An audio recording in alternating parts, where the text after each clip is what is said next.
go to. It's okay, now this guy will not make it worse. He just won't. Jerome in Houston. Jerome. What's up, man? Vance Mac, thanks for the vine. Hey, it's good to catch up. I wanted to give a little COVID update. First of all, for the 5 months of this COVID update, I couldn't wait for baseball and football. Now it looks like baseball screwed it up, which they tried to do during the summer, and now they're screwing it up again. Plus, you got all these major pitcher injuries, and our own beloved Verlander might be out for the season. Who the hell knows? It's just crazy. I don't know what football is going to do. It don't look good. But on the other side of that, Sweet Lou, you know, you shouldn't be a kook going to the script club just to maybe see a boob. That's kind of dumb, dude. Okay? Especially when you know everybody in the world's watching. But my main concern, Jim, is our little furry friends of wildlife that we're seeing struggle during this whole COVID-19 tragedy. And the worst thing is, if you know that for about the last 200 years, all the national parks, state parks, and city parks have been open, and whenever it's warm weather, there's tons of visitors. Well, what happens is those visitors leave a ton of scraps, and the little wildlife, especially like chipmunks and squirrels, so we'll just focus on chipmunks, they have lost their ability to hunt for food on their own. Now, if you know anything about these little animals, when there wasn't all these people ruining their nut gathering skills, because that's what they do. They search for walnuts, peanuts, any kind of pinyon nuts. That's what they live on. And what's happening is they lost that skill. So when you see them, they're struggling along. I saw one crossing a creek down here. You might call it a stream. We call it a creek.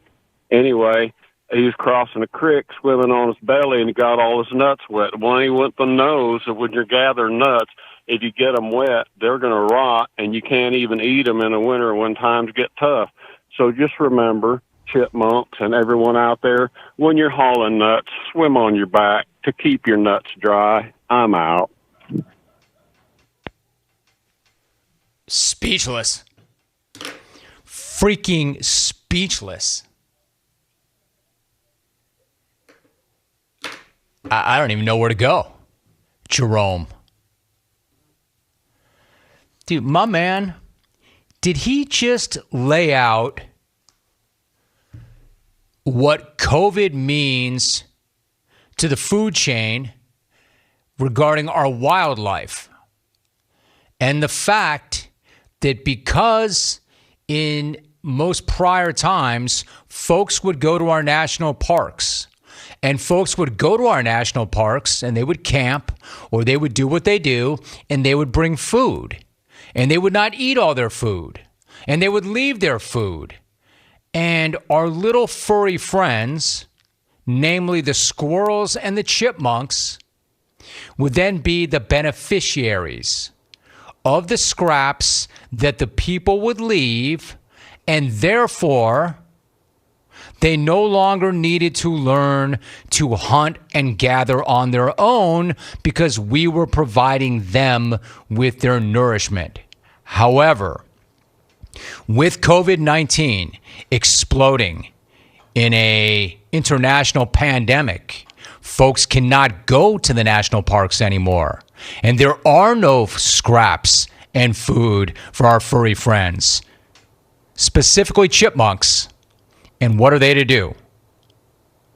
And on the off chance that they're able to secure some nuts and they want to bring them back to the fam or the crib, and they end up in, quote, a crick, and they can't float, and the nuts get wet, the nuts rot, and they can't be saved for the wintertime.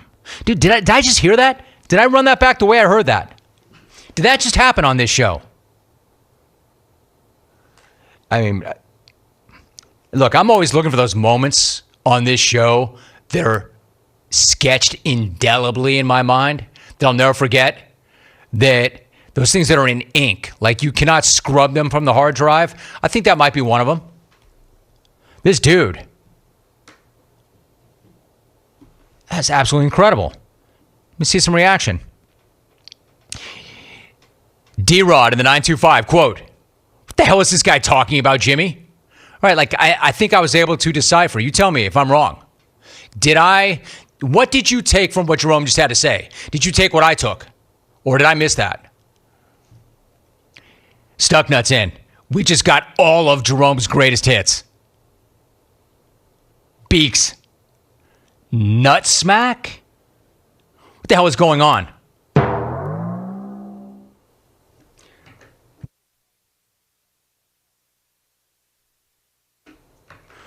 You want to talk about a nut? I want to say this, and I want to be super, super clear about this. I'm going to reference something, but understand that if you go to see it, you've been warned. It is extremely profane. And understand that my man uses profanity to make a point.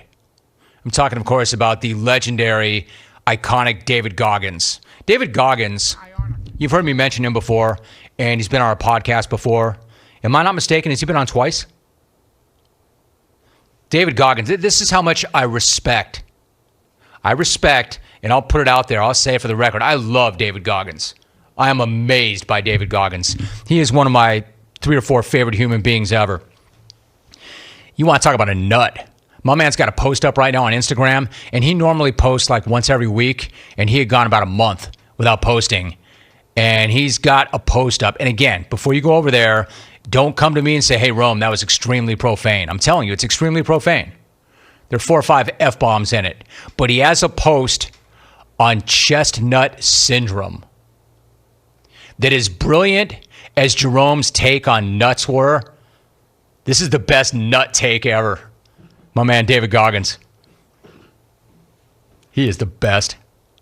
All right, back to this, though. I'm trying to figure out exactly where Jerome was going. Like, I feel like I nailed that. I feel like that's where he was going. He really is concerned about the chipmunk population and the squirrel population.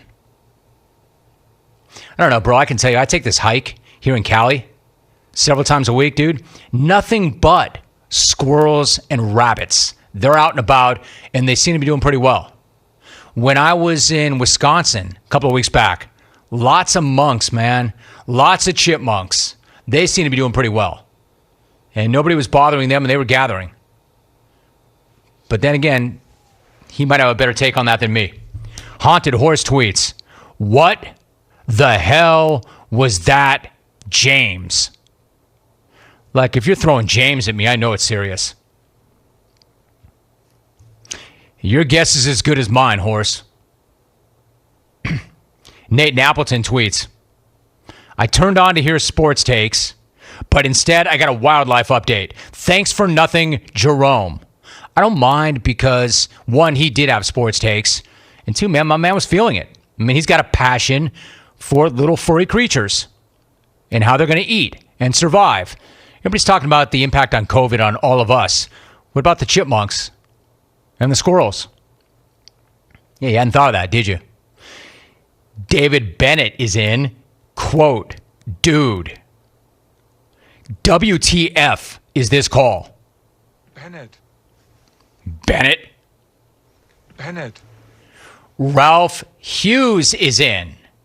He tweets, what just happened? Casey in New Hampshire is in. He tweets, Mike Leach had trouble following that call. Hey, man, that's why they pay me the big dough. You see the way I hung in? You see the way I not only hung in during that call, but I think coming out of it, I did a pretty good job of breaking that down for you because none of you seem to understand what happened. How about Ratka? Bill Ratka tweets, I'm still utterly confused by Jerome, but I am amused. I don't think he was laughing when he said it. At Apple Pasta tweets, Jerome from Houston needs his own segment every day. That was great. The thing about that is, 1, he kind of does already. But 2, everybody's good for 1 good segment a day. Maybe you could. Mike in LFK tweets, War Jerome and the animal updates at our beloved national parks. War keeping your nuts dry. I mean, I think that was the message, right? at Sully SD. Jerome with the walk-off grand slam in Game 7. The GOAT just spoke. You know what? There's a golden ticket in a call like that. Go ahead and give it to him. I've never heard a call like that. So if you're not going to give a golden ticket to a guy for doing something that's never been done before, then what exactly is the golden ticket for? Here you go, Jerome. Just don't let it get wet. This guy tweets, oh my. Jerome has me in absolute tears. Wore the backstroke. Wore dry nuts. Isn't that amazing? He said that. They haven't learned how to do the backstroke to keep their nuts dry. CK tweets, Jerome's best call ever. It might be, and he's had some good ones. It just got him in the smack off. My man's doing a backstroke somewhere right now. How did we get there? There's a lot of things. I know one thing, and that's that I know nothing when it comes to what to expect day to day. But I can honestly say that when I rolled out of the rack this morning, fired up, got here early, ready to do a show, I did not expect somebody, much less Jerome. But then again, if somebody was going to say that, it was going to be Jerome. I did not expect somebody to say, hey, Van Smack, you know what the problem with the COVID-19 thing is? It's our national parks. People just aren't coming anymore. So they're not leaving food, and that means the chipmunks are getting hungry. And when the chipmunks are fortunate enough, even if they remember how to hunt and gather from back in the day like they learned from their little chipmunk ancestors, if they get them and they got to go across the creek and they got to support their families, they haven't learned how to swim on their back, and then their nuts get wet, and then they're no good. I'm out. Rack me. I'll do that, Jerome, my brother. All right, so add Jerome to the list of people I love on this show. I love Silk, I love John in New York, and I love my man Jerome. Silk won the Smack Off. Jerome is in the Smack Off 2021. And John in New York is going to crush his hip replacement surgery. And there is your top of the third hour segment. Why don't we break? Dang. Oh, Jerome. My man stole the show yet again. He's done that before, but never like that. Never like that. And only on this show, I can say that. I mean, shoot me straight. There's no way you'd ever hear something like that on any other show. Jerome has ripped the show again. Oh, yeah, he's got a golden ticket. As I mentioned, if that won't get you a golden ticket, what will? So it did.